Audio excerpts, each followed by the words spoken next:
Bom, agora a gente fala que há 2 semanas a Conab, Companhia Nacional de Abastecimento, divulgou que a safra de grãos 22-23 deve bater um novo recorde com 312,4 milhões de toneladas. Com essa super safra, como é que vai se comportar o mercado de grãos, hein? Para saber sobre isso, eu converso agora com o consultor Carlos Cogo, da consultoria Cogo Inteligência em Agronegócio. Oi, Cogo, boa noite. Seja bem-vindo aqui a mais uma edição do nosso Agro em Foco. Prazer tê-lo aqui com a gente. Boa noite, Renata. Boa noite a todos e o prazer sempre é nosso. Bom, a minha primeira questão é que, de fato, me chamou muito a atenção quando foi divulgada toda a projeção da Cogo Inteligência em Agronegócio sobre essa safra, né? A super safra, como vem sendo chamada, 22-23. A gente tem os números da Conab de 312 e vocês divulgaram uma projeção ainda mais otimista de 322 milhões de toneladas. Quais são esses fundamentos, o que vem realmente mexendo com o mercado para a gente chegar a toda essa situação bem positiva, né? Boa noite. Sem dúvida, boa noite. É uma situação muito positiva e até para entender a diferença entre a estimativa das consultorias privadas, da nossa e a da Conab, eu que, na verdade, fui colaborador da Conab nos anos 1980 até 1990, é uma questão basicamente de metodologia, não de estar certo ou errado. A Conab, por exemplo, ela na primeira estimativa, ela repete os números da safra de inverno deste ano para o próximo ano. E também está mais comedida nas projeções de soja e milho. Mas, para responder diretamente a pergunta, as grandes diferenças estão no milho.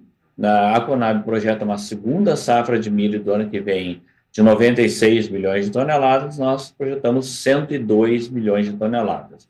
Então, a safra total de milho, que são 3 safras ao ano, a Conab projeta em 126 milhões de toneladas, nós projetamos em 133 milhões de toneladas. E a outra, a soja, não tem tanta diferença, a Conab projeta 152 milhões de toneladas, nós 154, muito próximo de outras consultorias. E, por fim, uma outra cultura que está surpreendendo positivamente e que a Conab repete o número do ano passado, que é o trigo, a Conab repete 9,3 milhões de toneladas e nós já estamos trabalhando com uma projeção de 11 milhões de toneladas, isso tudo chega aos 322 milhões de toneladas, 18% acima da colheita de 2022. Excelente você trazer bem por cultura, né? Então, soja, milho e trigo são os grandes destaques que a gente vem acompanhando.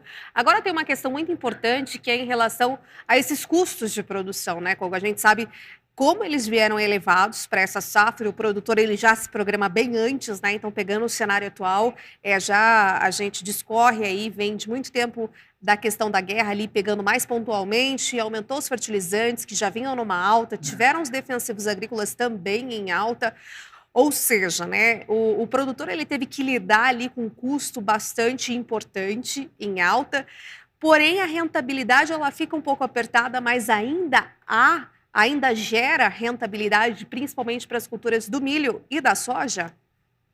Essa é uma excelente questão e mostra o tamanho da resiliência do produtor brasileiro, né? Então, nós estamos estimando aí um aumento de 4% na área de soja e de 8,5% na segunda safra de milho do próximo ano, diante dos maiores custos de produção em termos nominais da história. Então, a safra 22-23 do Brasil terá, em termos nominais, o maior valor da história. Como exemplo, vamos pegar a região do Cerrado, a soja com custo de produção de R$ 8.500 por hectare, nada visto até hoje, e uma segunda safra de milho, também pegando a região do Cerrado, como referência Mato Grosso, uma safra que vai custar R$ 6.500 por hectare. Falando em margens, a margem bruta da soja, o chamado EBITDA, né, no Cerrado ela ficaria em 26%, o que ainda é muito bom, mas na cabeça do produtor, ele está recordando que em 2021 a rentabilidade bruta dele foi 62%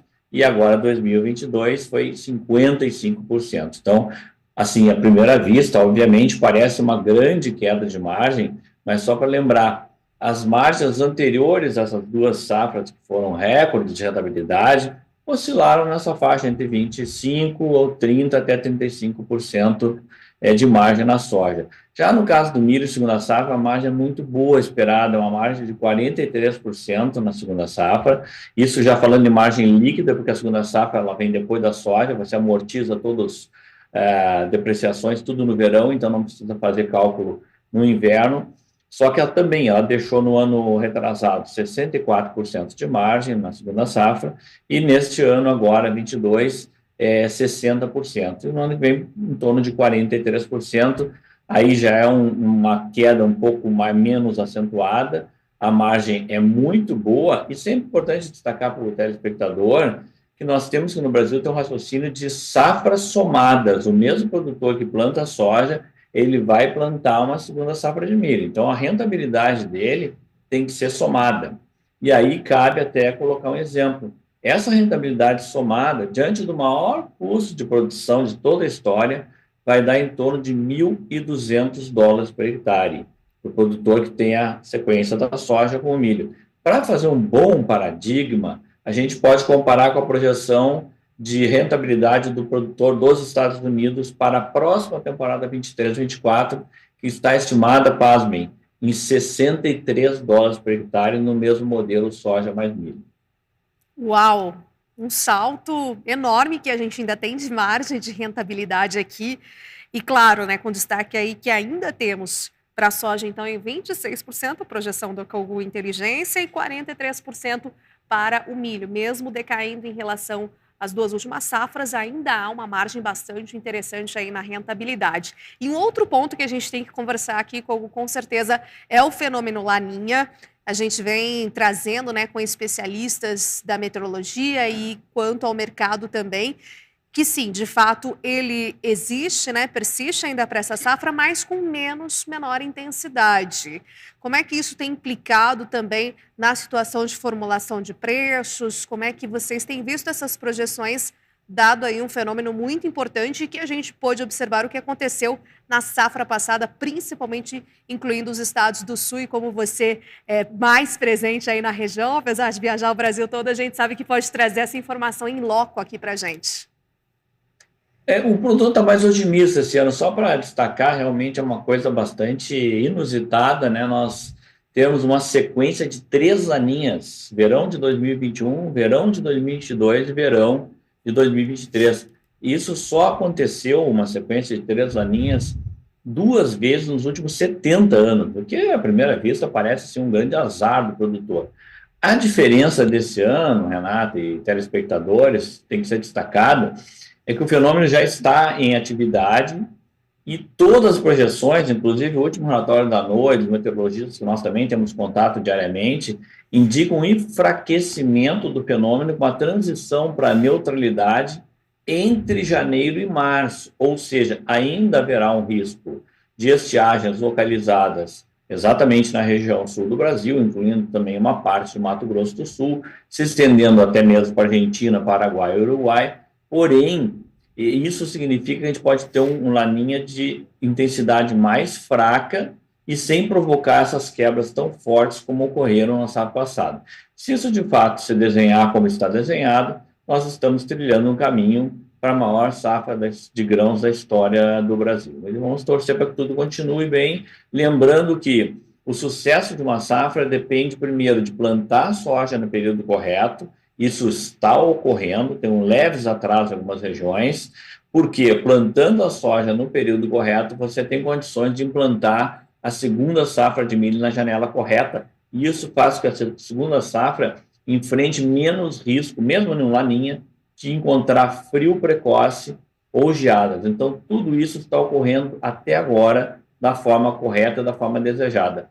Se isso realmente se confirmar, nós vamos realmente partir para nos aproximarmos da terceira posição como o maior produtor mundial de grãos. Hoje o Brasil é o 4º maior, já se aproximando do 3º maior, que é a Índia.